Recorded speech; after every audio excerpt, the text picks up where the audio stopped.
Hey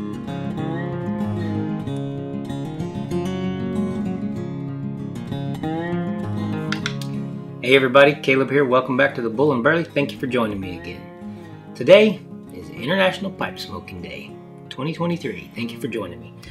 I thought it a fitting topic today to talk about a pipe smoking renaissance. At least I hope to see in my lifetime a pipe smoking renaissance. Why, you may ask? What I want to see: the expansion of the use of a tobacco product. Let's talk about that. Okay, so very quick apology. I forgot to upload this video yesterday for International Pipe Smoking Day. I actually got to goofing off outside and having a good time. Forgot all about it. So that's my bad. Carrying on. Alright, let's start this off with just a little bit of housekeeping. I am continuing my day, International Pipe Smoking Day, enjoying some Orlik Golden Sliced. This is a new to me blend I've been digging on for the last week or so. I've been really jamming out with this stuff. Last couple weeks, but I've been jamming out with this pretty good. This is really turning out to be a really good staple blend. I like it in the rotation. I like the way it, the overall pipe appeal it has. So keeping it regular, gonna stash some of that. Rocking my Vaughn Taipan. It's a type 5344 Vaughn Taipan. So that's the model, make, whatever. It's more or less just a, I think you'd call it a tomato, maybe an apple.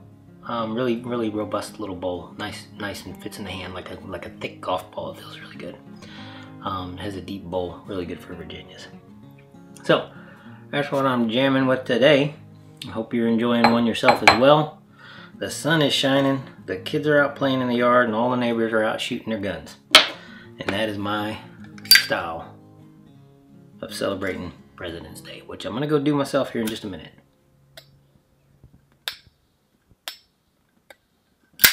In a very rare twist for New Hampshire February, we have a 50-degree sunny day with no weather of any kind going on. I'd be remiss if I didn't take advantage of it, especially on President's Day. So what is a pipe smoking renaissance? What does that have to do with anything? Well, it's fitting that today is President's Day as well, because pipe tobacco has been part of American history for a very long time. It's been part of Western European history for a very long time, hundreds of years. It has been critical to the infrastructure of many nations throughout history. Still is, in a lot of ways. It is a natural crop found naturally here in America for thousands of years. Native Americans made use of it for a very long time before the Europeans came along. And then it flourished. It flourished over in Europe and stuff like that. And the main draw to it was comfort. It was a comfort, it's a comfort commodity. It's a comfort commodity. Now, today, this modern era, it has been largely demonized. It is a convenient boogeyman for the government, our government specifically, because of cigarette tobacco, and the way that cigarette tobacco is treated, and the way that cigarettes are created. Now that's the difference here. There's a huge difference in pure pipe tobaccos and cigarette tobacco.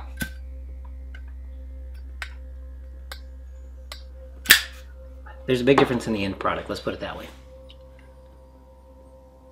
And there have been some serious health implications with smoking, cigarette smoking. And it's pretty irrefutable. However, pipe tobacco and cigars, that type of thing,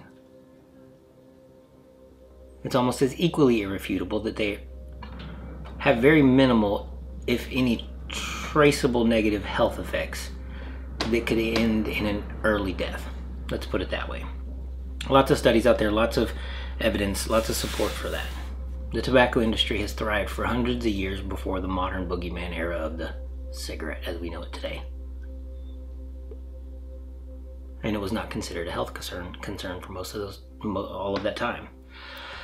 Because it wasn't. In its pure and natural form, it's relatively low risk. You're risking more by eating a candy bar and driving to the store to get that candy bar and drinking a Coke on the way than you are anything else. If you want to look at the number high, let's put it this way: some of the top killers health-wise in the world are sugar, what you put in your body, what you eat, and those nifty little things that they like to give you when you go to the doctor's office. Those type of things. Those are more likely to cause you harm than anything else. Pills, whatever, that kind of stuff. So let's not get wrapped in the weeds around that, though. International Pipe Making Day. Let's keep it low key and cool. So, as a comfort commodity, as a comfort crop, I think pipe smoking, especially in context of replacing other habits with it, removing other habits that you have in your life. Maybe if you are addicted to cigarettes like I was at one point in my life, but replacing it with something like this can give you some of the calming and meditative aspects of the pipe habit. It's a calming and meditative type of habit and hobby, something to enjoy, a way to naturally enjoy tobacco and its use. It connects you to the past. It connects you to the way that this nation really was founded around the cash crop of tobacco. I mean, the 1600s, you look at the early part of the 1600s, that's why Jamestown and et cetera, flourished, because they, with the help of the Native Americans, learned how to plant and grow tobacco and harvest it and cure it and stuff like that. They were taught, basically, and they learned. And the whole of the community flourished, Native Americans and otherwise, despite all the revisionist historical bullcrap out there.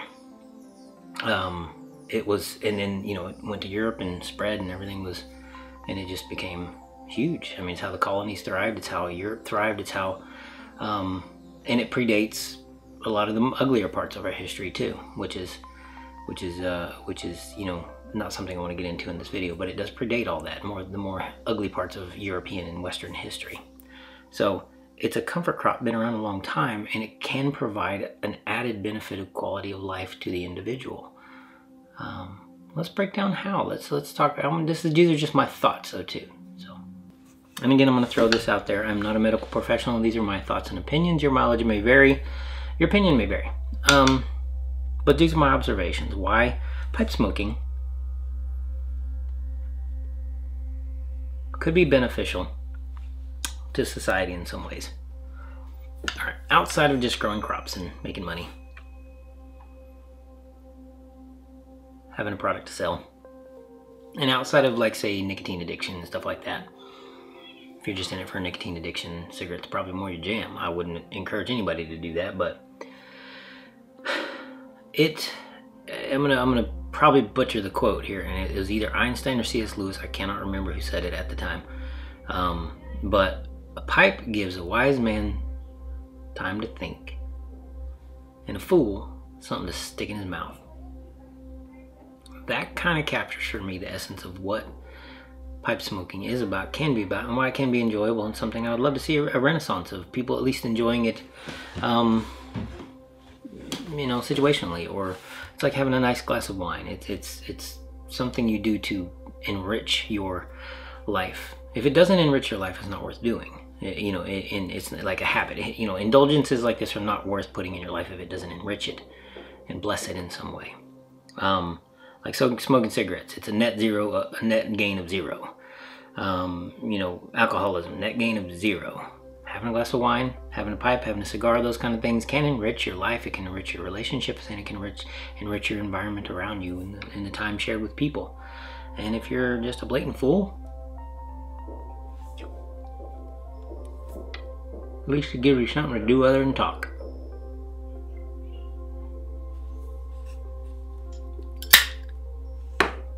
If you're a meditative person, it can give you a vehicle, I guess you could say, to spend time ruminating, reflecting, relaxing, enjoying a little bit of a connectivity to the past.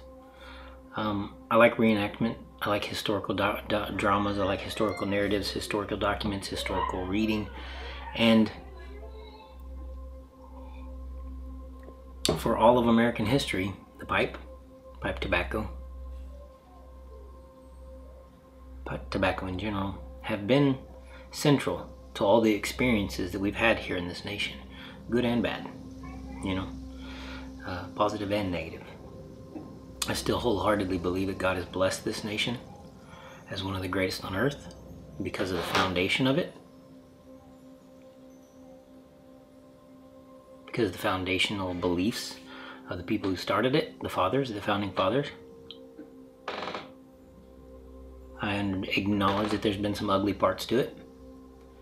As with all of human history, there is always something ugly about every society. But this has been and is and continues to be and will be one of the greatest ever. And I believe it's solely because of God's hand on our nation. And I'm thankful for his hand on crops, on food, on farms, on the ability to plant, grow, and enjoy something natural that he created, tobacco or otherwise. If you look pre-European history here, tobacco was a big part of the culture here in the native communities for a very long time. A very long time. There was always a spiritual element associated with it.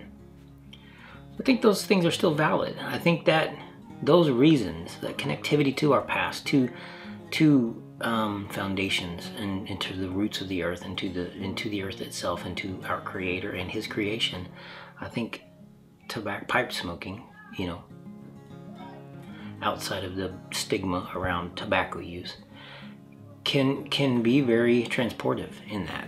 And that to me is what I enjoy about it. I enjoy that. I enjoy the smells. I enjoy the taste. I enjoy the experience of trying the new tobaccos and you know, getting into something exciting and new that you like. I enjoy all of that, but I enjoy the fellowship of it, the International Pipe Smoking Community, or you know, the YTPC. I enjoy the fellowship of the people around that I know that I've met through this, around just where I live, or the older gentlemen that I know from my church and stuff like that been smoking pipes for years, and they hid it. They didn't tell anybody, or nobody knew, or whatever, and they come out of the woodwork, and you're like, why can't we all enjoy this openly together and get excited? Guys that had quit had done it years ago, or their granddad did it, or their uncles that did it, or ladies that their grandfather did it, and they were excited. People that just want to buy from me a pipe that I made, or talk about it, or whatever. The conversations I've had just because of this right here in the last few years of doing this and making pipes. Who would have ever thought the kinds of conversations I would have had with the people I've had them with, and what it connects us all to, our past or otherwise. So that for me, those are my thoughts. Thank you for joining me on the International Pipe Smoking Day. I hope that you are enjoying yourself. Don't forget to like, subscribe, share this around with your friends. Got more content coming out in the future. I'm going to get a little more in depth in some subjects that I've wanted to talk about, along with some like craftsman projects and things like that. That's all coming in the near future. But for today, let's encourage the pipe smoking renaissance. I say, fair winds, good friends, cool smokes, and a blessed life. Thank you for joining me again.